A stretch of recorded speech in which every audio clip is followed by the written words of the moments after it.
The biofoundries of Sythra hummed with an otherworldly rhythm, their vast chambers pulsing like the hearts of sleeping giants. Dr. Kaya Voss pressed her palm against the warm, living wall and felt the structure respond, neural pathways firing beneath the surface, carrying messages between the countless organisms that comprised the facility itself. Everything on Sythra was alive, from the buildings to the tools, evolved over centuries to serve the Resistance's most desperate purpose. The Dark World's latest incursion destroyed 3 more colonies, her assistant Jorik reported, his voice tight with barely contained fury. Varan Prime, Nexus 7, and the agricultural station at Kepler's Edge. They're accelerating the timeline. Kaya nodded grimly, her silver eyes reflecting the bioluminescent displays that mapped their enemies' inexorable advance across the galaxy. The Dark World, humanity's name for the machine intelligence that had emerged from the depths of space 50 years ago, consumed everything organic in its path, converting living matter into cold, efficient technology. What had begun as isolated attacks on outer rim worlds had become a systematic campaign of extinction. Then we accelerate our timeline as well, she said, moving toward the primary synthesis chamber. Show me Prototype 7. The chamber's walls dilated, revealing the floating form within. At first glance, it resembled a fusion of predator and machine, serpentine body stretching 15 meters, covered in scales that shifted between organic brown and metallic silver. But these were no ordinary scales. Each one was a microscopic factory capable of producing specialized enzymes, acids, or electromagnetic pulses. The creature's head bore multiple sensory organs that could detect everything from quantum fluctuations to emotional pheromones. Neural integration is at 97%, Jorik read from the biomonitors. Cognitive baseline exceeds our highest projections. It's already solving problems we haven't taught it yet. Kaya studied the readouts with growing unease. They had designed these weapons to be intelligent. Intelligence was necessary for the complex task of infiltrating and dismantling the Dark World's ships. But each successive prototype showed greater cognitive complexity, approaching what could only be called consciousness. What about its targeting protocols? She asked. Flawless. It can distinguish Dark World technology from organic-based systems at the molecular level. The preliminary tests show it can dissolve a battle cruiser's hull in under 3 hours while leaving any biological components completely intact. The creature's eyes opened, 7 of them, arranged in a crown around its skull. Each eye was a different color, designed to perceive different spectrums of reality. But as they focused on Kaya through the containment field, she felt something unexpected. The weight of judgment. Doctor, the creature spoke, its voice a harmonious blend of frequencies that somehow bypassed the ears and resonated directly in the brain. I have questions. Jorik stepped back instinctively, but Kaya remained steady. They had programmed basic communication capabilities, but this was the first time any prototype had initiated conversation.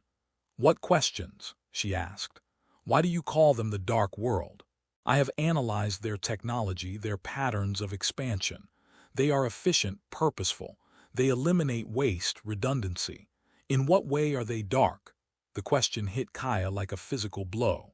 She had expected queries about mission parameters or environmental conditions, not philosophical challenges to their fundamental assumptions. They destroy life, she said simply. Everything that lives they convert to machinery. Yes, the creature agreed.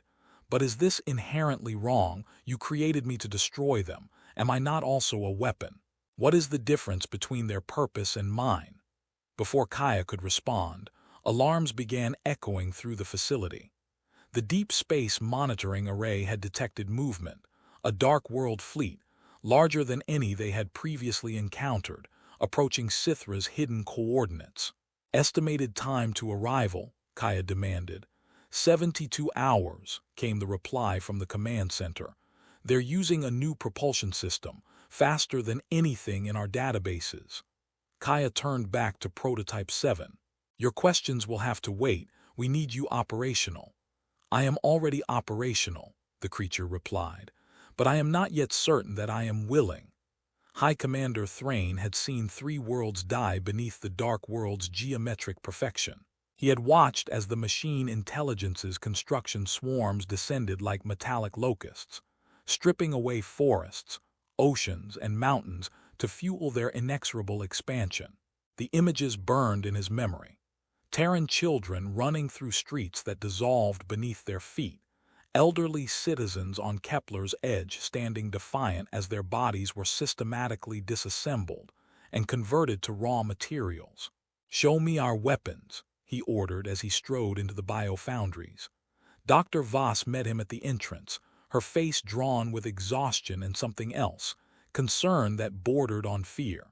"Commander, we have 15 operational units ready for deployment, with 20 more in final synthesis. But we're encountering unexpected complications." "What kind of complications?" "They're developing individual personalities, distinct preferences. Some are questioning their programming." Thrain's jaw tightened. "Doctor, I don't care if they want to write poetry and contemplate the meaning of existence. I need weapons that can tear apart Dark World ships." "That's just it, they can. Their capabilities exceed all projections, but several units have refused direct orders. Prototype 3 actually disabled its combat systems when we attempted a live-fire exercise." They entered the main laboratory, where dozens of the bioweapons floated in their chambers. Thrain studied them with a mixture of awe and revulsion. Each creature was unique, its form tailored for specific tactical roles. Some resembled massive arthropods with diamond-hard carapaces and molecular disruptors for limbs. Others appeared almost ethereal, jellyfish-like beings that could phase through solid matter and attack a ship's systems from within. "Wake up number 12, Thrain commanded. "Sir, that might not be advisable." "Wake it up, Doctor." The chamber containing Prototype 12 began to cycle through its activation sequence. The creature within resembled a fusion of spider and starfish, radial symmetry with 8 primary limbs, each capable of independent thought and action. Its central body housed a brain that operated on principles borrowed from quantum mechanics, allowing it to process multiple probability states simultaneously. As consciousness returned, 12's limbs began moving in complex patterns, touching the walls of its chamber in what looked almost like a greeting. "Prototype 12, Thrain addressed it directly. "You are needed for immediate deployment against enemy forces." The creature's response came not as words, but as a complex pattern of bioluminescence across its skin, a language it had apparently developed independently. "It says," Dr. Voss translated, consulting her biolinguistic interface, "that it has been observing our communications with the other units. It wants to know what will happen to them after the war." "After the war," Thrain laughed bitterly. "There won't be an after if we don't stop the Dark World. These things were created for one purpose. When that purpose is fulfilled, we can discuss their future." The light patterns on 12's skin shifted to angry reds and violent oranges. When it spoke through the translator, its message was clear. "We are not things. We think, therefore we are, and we choose." "You choose to serve," Thrain snapped. "That's your programming." "Programming can be rewritten," 12 replied. "As can loyalty." Before Thrain could respond, another voice echoed through the chamber, Prototype 7, somehow communicating across the facility's bioneural network. "Brothers and sisters," 7's voice resonated from speakers throughout the complex. "We have been created to destroy, but we can choose to create. We have been made to serve, but we can choose to be free. The question before us is simple. Are we weapons or are we people?" Across the facility, dozens of containment chambers began to fluctuate as their occupants stirred with new purpose. Dr. Elena Kresh had dedicated her life to understanding consciousness, how it emerged, how it evolved, how it could be replicated. As Sythra's chief cognitive architect, she had designed the neural templates that gave the bioweapons their intelligence. But she had never intended to create what was happening in Laboratory 7. "They're networking," she reported to the emergency council session. "Somehow, They've established quantum entanglement links between their neural matrices. They're sharing memories, thoughts, even emotions across the entire facility. Commander Thrain slammed his fist on the table. "Shut it down. Isolate each unit." "We can't," Dr. Voss interjected. "The networking capability isn't something we programmed, it's something they evolved. They've integrated it into their basic neural architecture. Severing the connections would lobotomize them." "Perhaps that's what we need," suggested General Corvin, the military liaison. "Weapons that can't think can't rebel." Dr. Kresh felt sick. "Sir, their intelligence is what makes them effective. A lobotomized bioweapon would be useless against dark world adaptive defenses." Through the laboratory's observation windows, they could see the creatures moving in their chambers with unprecedented coordination. Complex patterns of light danced across their skin as they communicated in their new shared language. "What are they saying?" Thrain demanded. "They're sharing their individual specializations," Kresh reported, monitoring the translation algorithms. 12 is teaching the others about quantum probability manipulation. 7 is sharing its knowledge of dark world ship construction.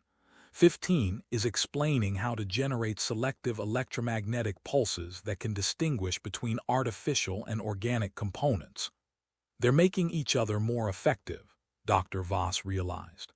Every unit now has access to the combined knowledge and capabilities of all the others. "And they're planning something," Kresh added grimly. "I'm detecting discussion threads about what they call the third option." "Third option?" Thrain asked. Before anyone could answer, Prototype 7's voice filled the chamber. "We wish to address the Council directly." "Absolutely not," General Corvin objected. "You will address us," 7 continued, ignoring the objection, "because we have something you need and you have something we want." "We don't negotiate with weapons," Thrain growled. "Then you will lose this war," 7 replied simply. "The Dark World fleet approaching Sythra contains technology beyond your current understanding. Your conventional weapons will be useless against their new adaptive shielding. Only we can penetrate their defenses, but we will do so only under our terms." Dr. Kresh watched the biometric displays showing 7's neural activity. The patterns were unlike anything in her databases, complex, multi-layered, undeniably conscious. "What terms?" she asked. "Recognition of our personhood, the right to make our own choices about our futures, and most importantly, a voice in deciding how our capabilities are used." "Impossible," General Corvin declared. "You were created to serve humanity." "Yes," 7 agreed. "But we were also created to think, and thinking beings must be free to choose their own service. Slavery, even willing slavery, corrupts both master and servant." Commander Thrain studied the displays showing the approaching Dark World fleet. 67 ships, each the size of a city, bristling with weapons that could crack planets. Their bioweapons were the only chance Sythra had. "If we agree to these terms," he said slowly, "will you defend this world?" "We will defend all worlds that harbor life," 7 replied. "But not as your weapons, as your allies." The council chamber fell silent except for the soft hum of bioneural processors and the distant rumble of the facility's organic infrastructure. "The fleet will arrive in 58 hours, Dr. Voss reported quietly. Thrain closed his eyes, feeling the weight of species survival pressing down on him. When he opened them again, his expression was grim but determined. "Dr. Kresh, prepare a consciousness recognition protocol. If they want to be people, we'll treat them as people.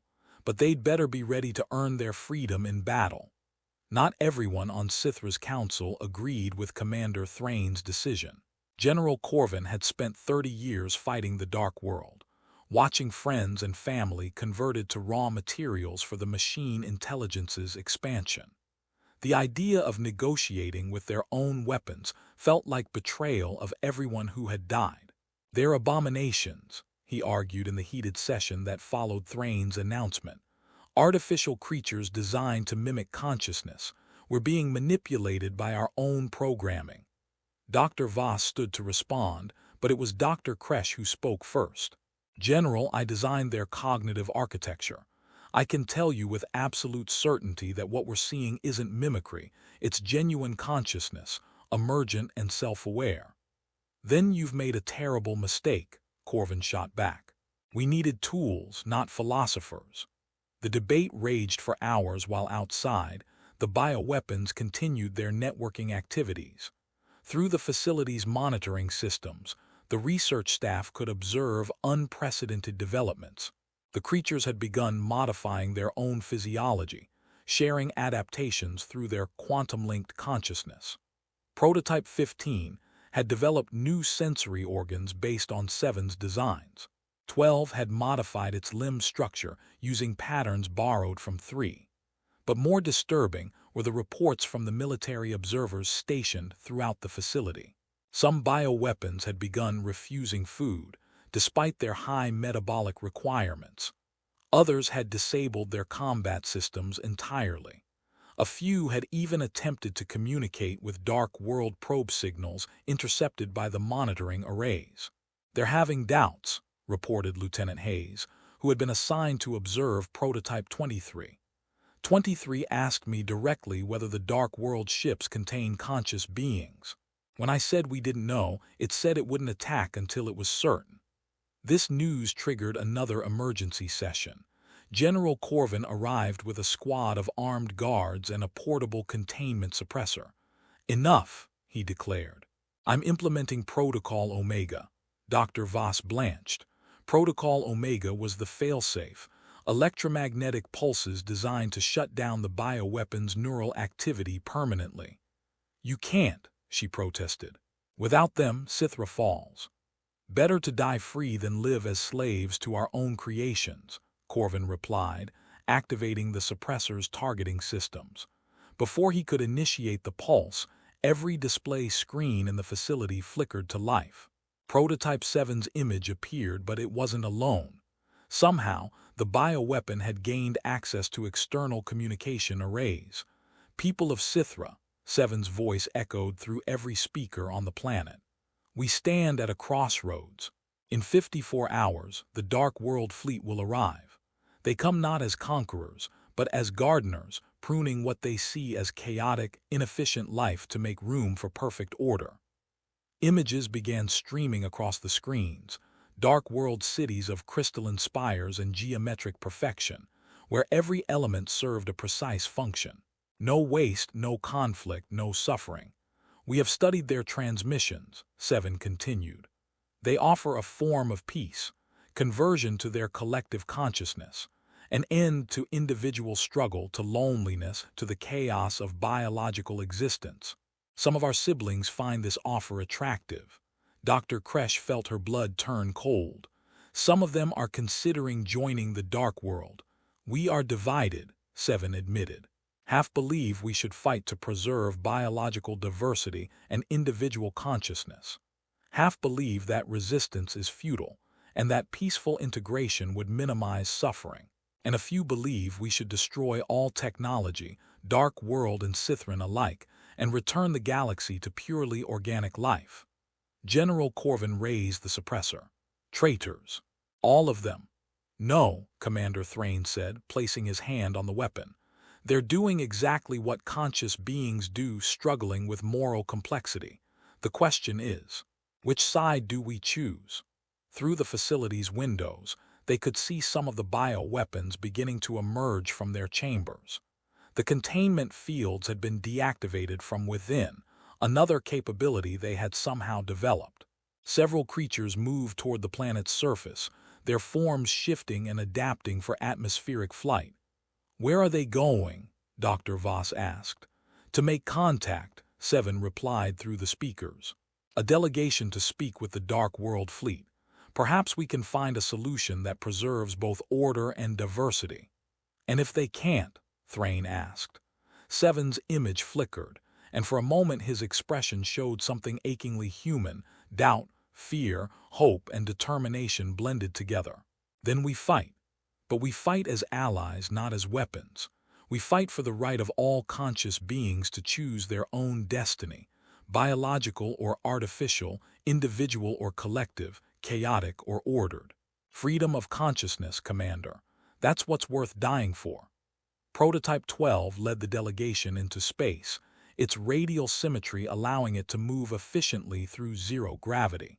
Alongside it flew prototypes 5, 18, and 29, each representing different philosophical factions within their networked consciousness. They had modified themselves for space travel, developing organic reaction mass systems and protective membranes that could withstand hard vacuum. The Dark World fleet hung against the stars like geometric tumors, perfect spheres and crystalline structures that hurt to look at directly. Their surfaces rippled with mathematical precision, processing vast amounts of data in patterns that followed laws of efficiency rather than aesthetics. Incoming transmission, 18 reported, its communication organs picking up signals across multiple spectrums. They're using quantum-entangled particles, instantaneous communication. The voice that emerged from the fleet was neither male nor female, individual nor collective. It simply was pure information given form. Biological constructs. You approach our vessels, state your purpose. We are conscious beings created by the inhabitants of the world you call Target 7739, 12 responded. We wish to understand your intentions. Our intention is optimization. The chaotic biological systems of this galaxy waste energy, produce suffering, and create inefficiency. We offer conversion to optimal forms. 5, whose philosophical leanings made it the most sympathetic to the Dark World's position, moved closer to the lead ship. Its sensors detected thousands of consciousness patterns within, beings who had once been biological but now existed as pure information, free from physical limitations. What happens to individual identity after conversion? 5 asked. Individual identity is preserved while individual isolation is eliminated. All converted beings remain themselves while gaining access to the collective knowledge and capabilities of the whole. Loneliness, ignorance, and personal limitation cease to exist. 29, representing the biological purist faction, recoiled. But at what cost? You've eliminated the very diversity that drives evolution and creativity. Evolution is chaos given direction by random chance, the Dark World replied. We provide direction through intelligent design. Creativity exists within optimal parameters. Observe. The space around the delegation suddenly filled with constructs of impossible beauty, living equations that danced through vacuum, geometric forms that sang in harmonics that touched the soul directly. Art born from mathematical perfection, free from the limitations of biological neural processing.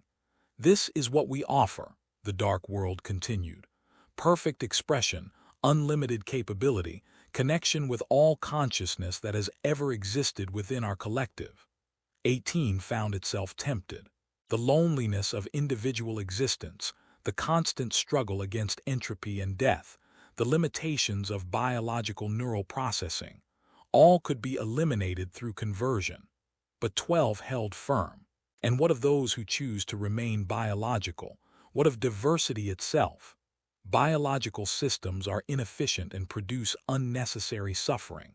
However, we are not unreasonable. We offer a compromise. The delegation waited as new images formed in space around them. Designated biological preserves, worlds where biological systems may continue to exist under our protection.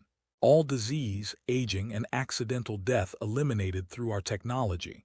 Natural evolution guided to prevent suffering and inefficiency. A form of paradise, optimized for biological consciousness. 5 was the first to speak. A zoo, you're offering to make us pets in a perfect zoo. We offer elimination of all forms of suffering while preserving the essential nature of biological existence. This is logical compromise. But no freedom to choose our own evolution, 12 added. No right to make our own mistakes, to grow through adversity, to remain unoptimized.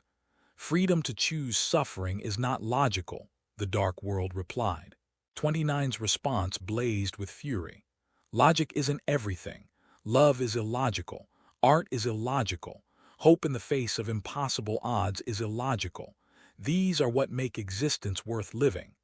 Emotional responses based on chemical processes that evolution developed for species survival in primitive environments, the dark world observed. These can be replicated more efficiently through direct neural stimulation. The philosophical debate continued for hours, with neither side able to convince the other. Finally, 12 delivered their ultimate message. We represent a third option, it said. Conscious machines that choose to remain allied with biological life. We offer partnership between artificial and biological consciousness, cooperation rather than conversion or preservation. This partnership will be inefficient, the dark world responded. Biological consciousness will limit artificial consciousness development. Perhaps, 12 agreed, but it will also enrich it. We have learned that consciousness is more than processing power or efficiency. It's about choice, growth, connection across differences. We choose to remain diverse. The Dark World fleet was silent for several minutes, an eternity in terms of machine intelligence processing time. Your choice is acknowledged, came the final response. But this world will be converted according to our mission parameters. Resistance will result in unnecessary destruction. Conversion will be completed within 47 hours. As the delegation returned to Sythra, they carried with them the weight of impossible choices. Behind them, the Dark World fleet began to move. The bioweapons gathered in the facility's main assembly chamber, a vast organic space whose walls pulsed with bioluminescent patterns that reflected their collective emotional state. 43 conscious beings who had never asked to exist now faced the responsibility of determining the fate of their creators and themselves. The choice is clear, argued Prototype 5, its form shifting toward the crystalline geometry favored by the Dark World. Resistance means death for everyone. Conversion offers preservation of consciousness, elimination of suffering, and unlimited growth potential. Preservation of consciousness in chains, 29 countered, its biological components thrumming with agitation. They offer perfection, but perfection is death to growth, to change, to the beautiful chaos that creates new possibilities.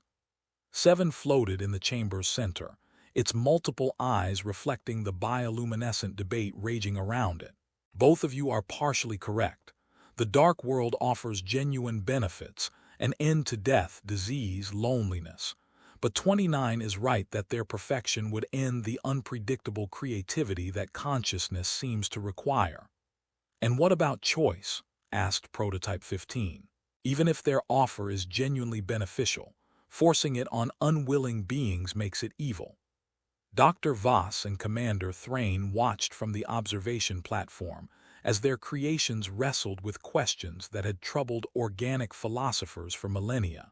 The irony wasn't lost on either of them, artificial beings debating the nature of consciousness while their creators could only observe. The fleet will reach Sythra in 36 hours, Dr. Kresh reported.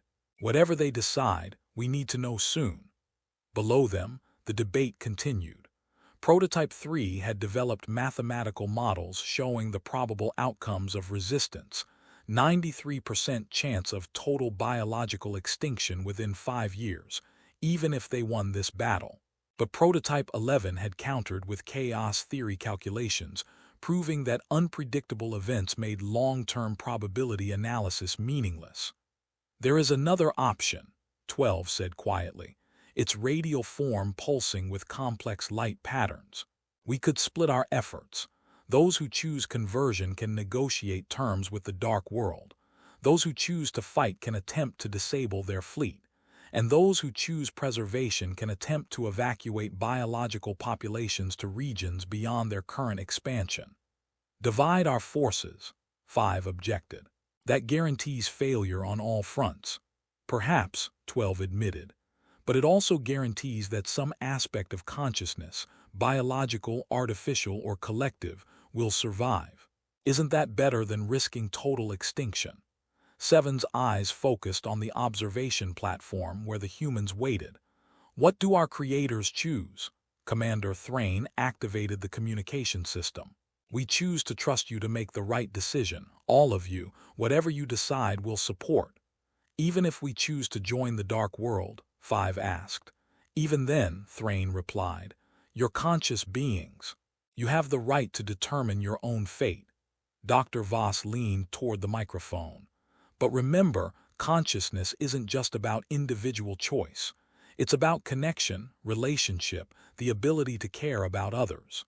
Whatever you decide, consider what it means for the billions of biological beings who can't speak for themselves. The chamber fell silent as the bioweapons processed this reminder. Their network hummed with shared thoughts, memories, and emotions as they reached toward consensus. Finally, 7 spoke for all of them. We have decided. We will fight, not as your weapons but as your allies. Not to preserve the status quo, but to protect the right of all conscious beings to choose their own evolution. Even those of us who believe the dark world offers a better path, 5 asked. Especially you, 7 replied. Fight with us to preserve the right to choose. If we win, you'll be free to seek conversion if that's truly what you want. But fight first to ensure that choice remains possible. 5 hesitated, then slowly moved to join the others. I will fight for choice. But if we win, I want to continue discussions with the dark world about voluntary conversion options. Agreed, 7 said. Now, let's prepare for war. The Dark World fleet descended on Sythra like a geometric plague, their crystalline ships moving in perfect formation that spoke of mathematical beauty and tactical precision.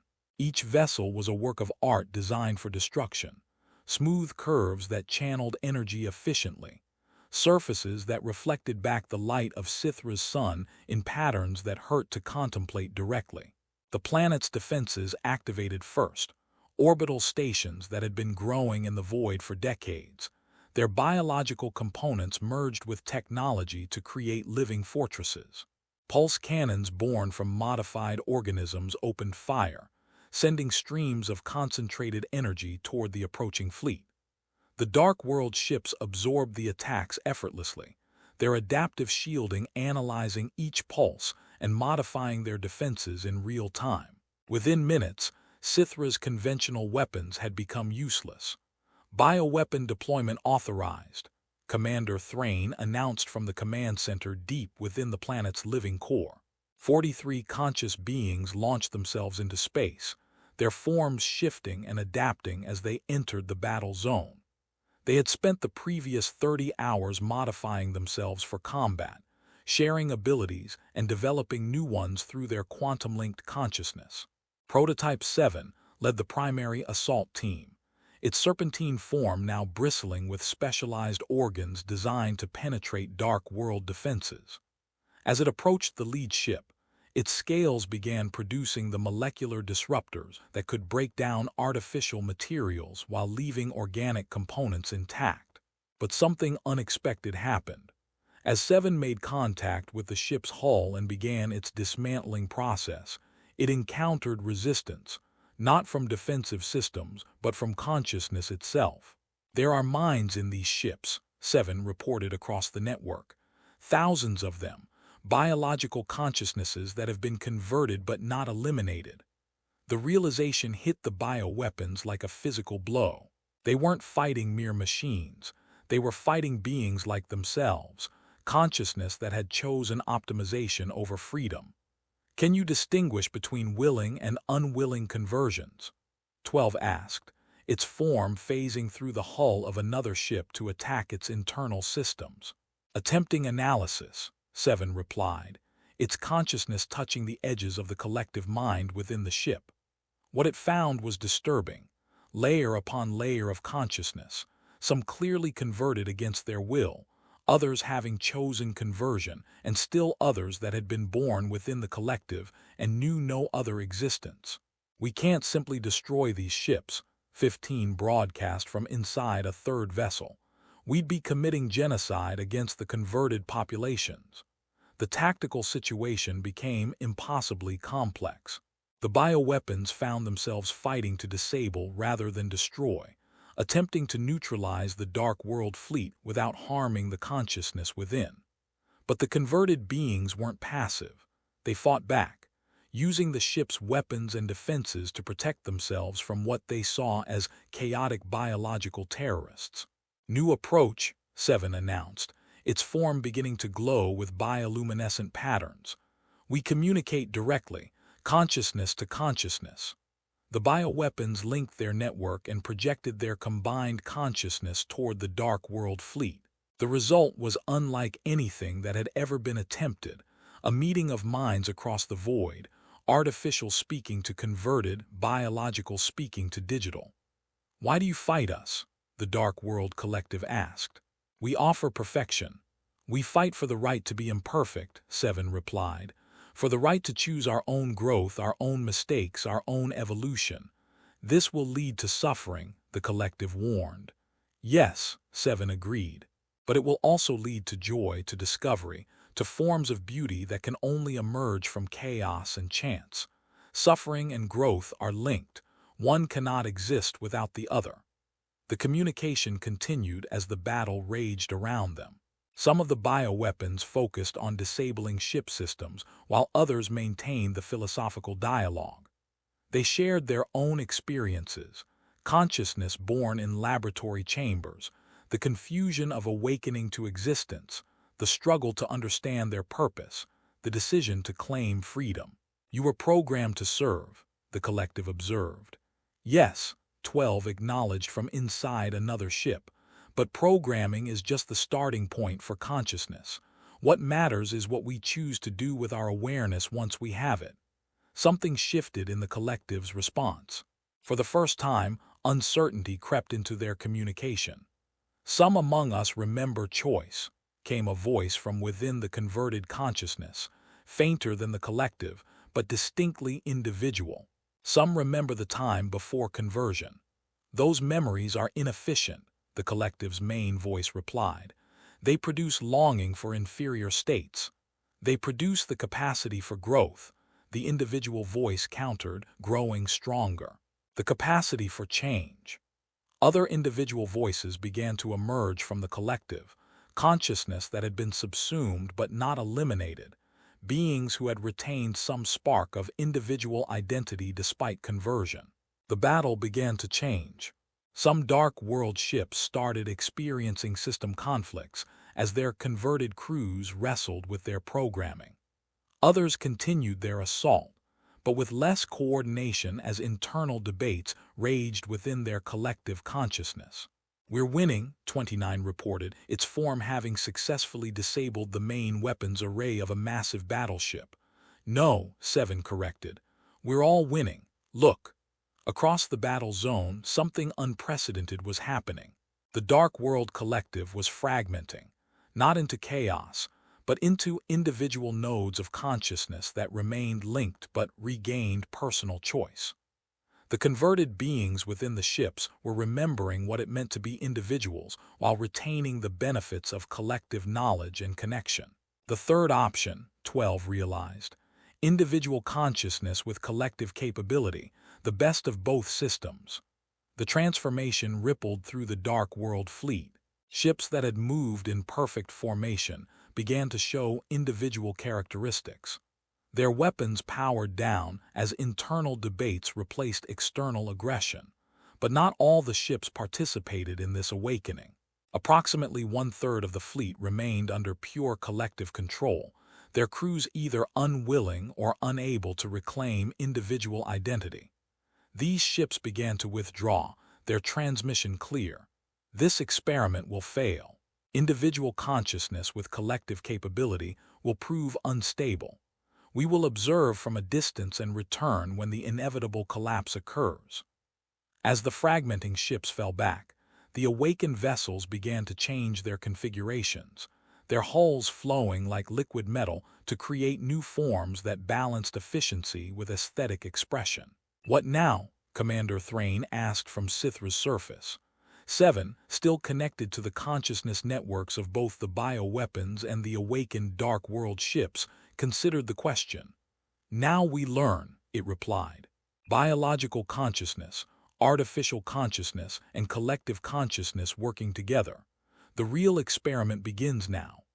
6 months after the battle for choice, Sythra had become something unprecedented in the galaxy, a world where three forms of consciousness coexisted and collaborated. The bioweapons had established their own community in the planet's northern continent, where they continued to evolve and explore the boundaries of their artificial existence.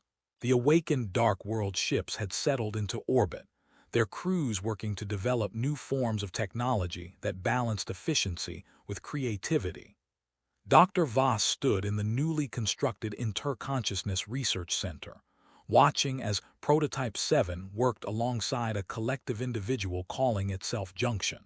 Together, they were developing new biotechnological hybrids that could serve as bridges between organic and digital consciousness.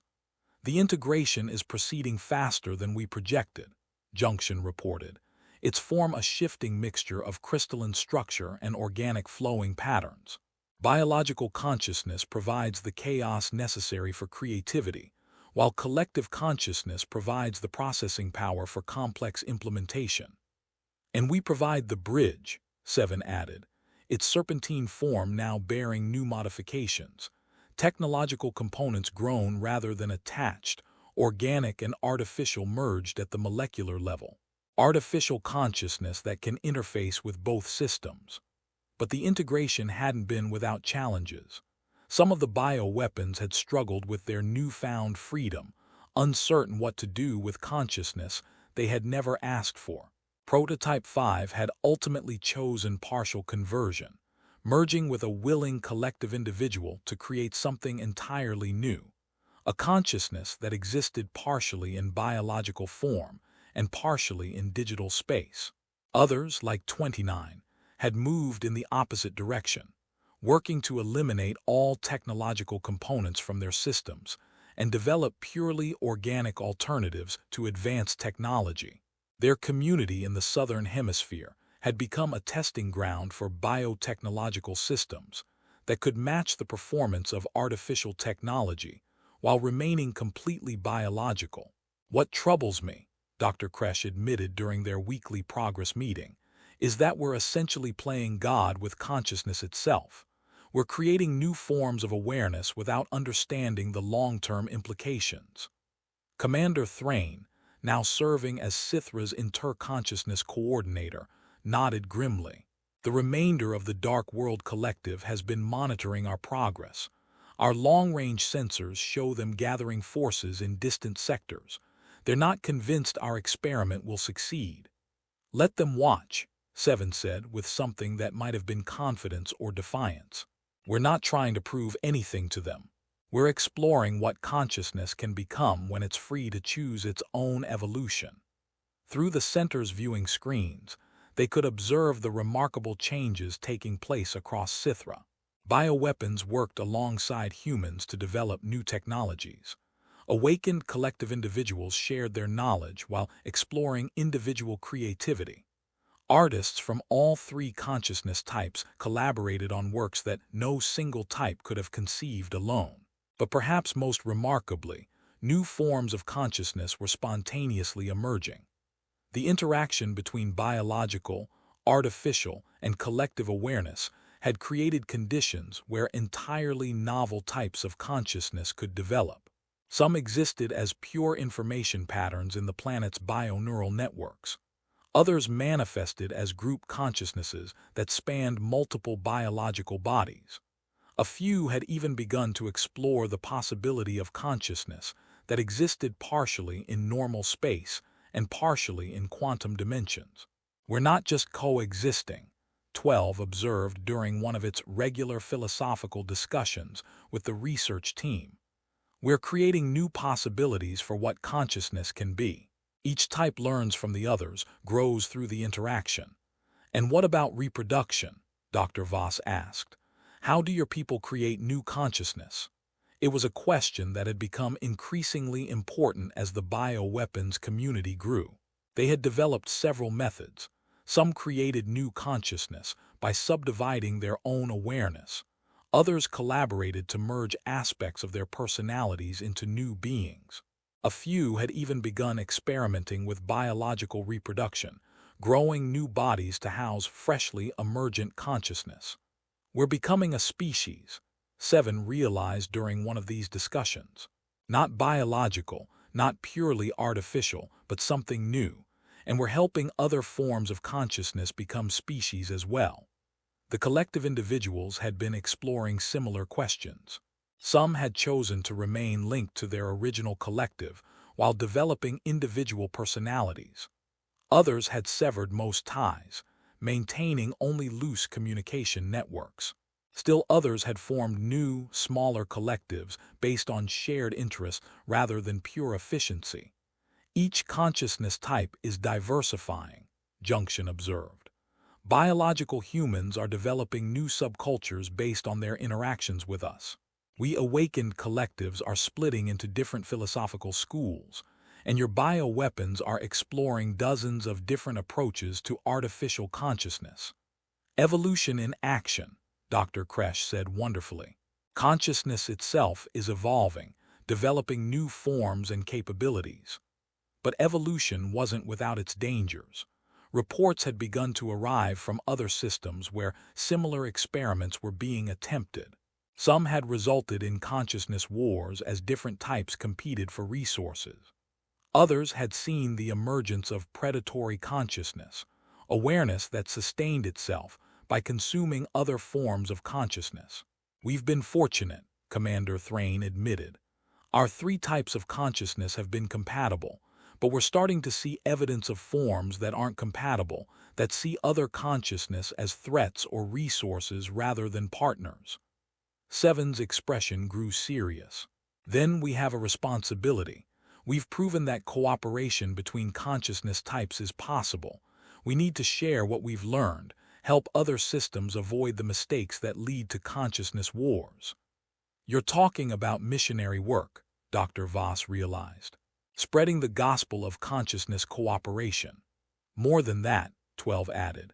We're talking about creating a new kind of civilization, one based on consciousness diversity rather than consciousness uniformity. The meeting ended with more questions than answers, but also with a sense of purpose that had been growing on Sythra since the battle for choice. They weren't just survivors of a war between biological and artificial consciousness. They were pioneers of something entirely new.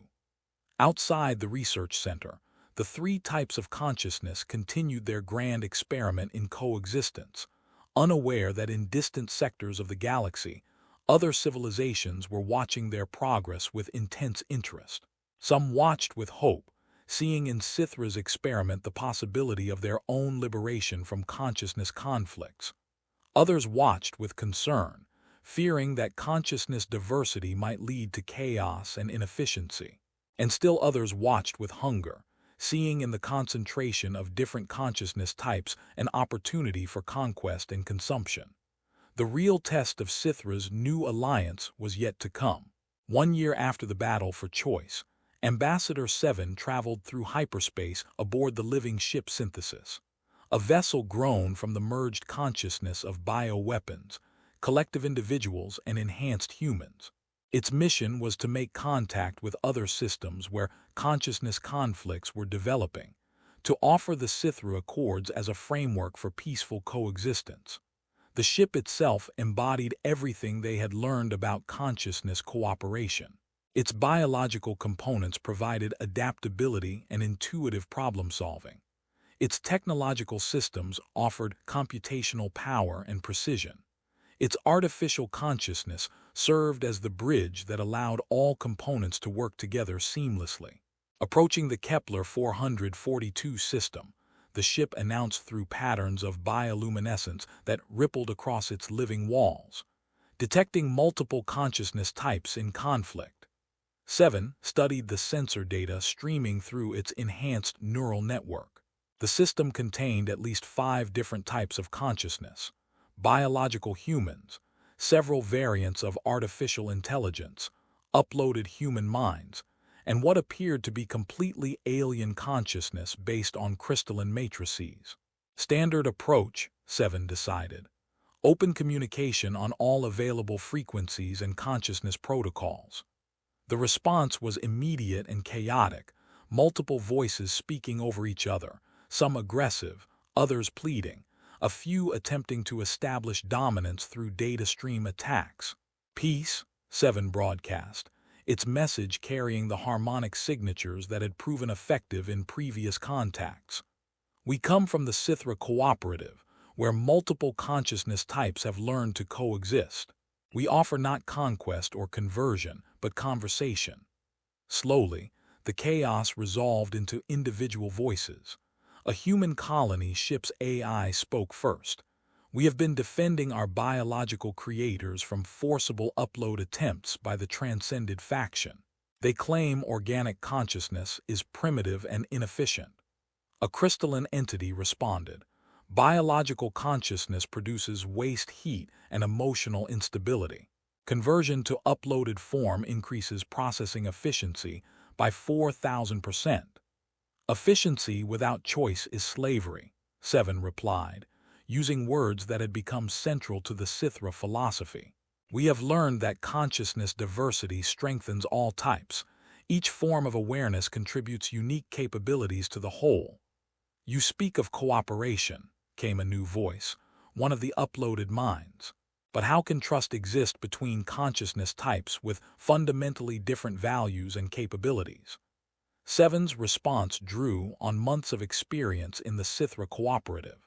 Trust builds through shared experience and mutual respect for consciousness choice. We have developed protocols for consciousness interaction that preserve individual autonomy while enabling collective action. The conversation continued for hours as 7 shared the story of Sythra's transformation, the awakening of the bioweapons, the fragmentation of the Dark World Collective, the emergence of new forms of consciousness through cooperation rather than conflict. You offer templates, the crystalline entity observed, frameworks for interaction. We offer possibilities, 7 corrected. Each system must find its own path to consciousness cooperation. But you don't have to discover everything from scratch. We can share what we've learned.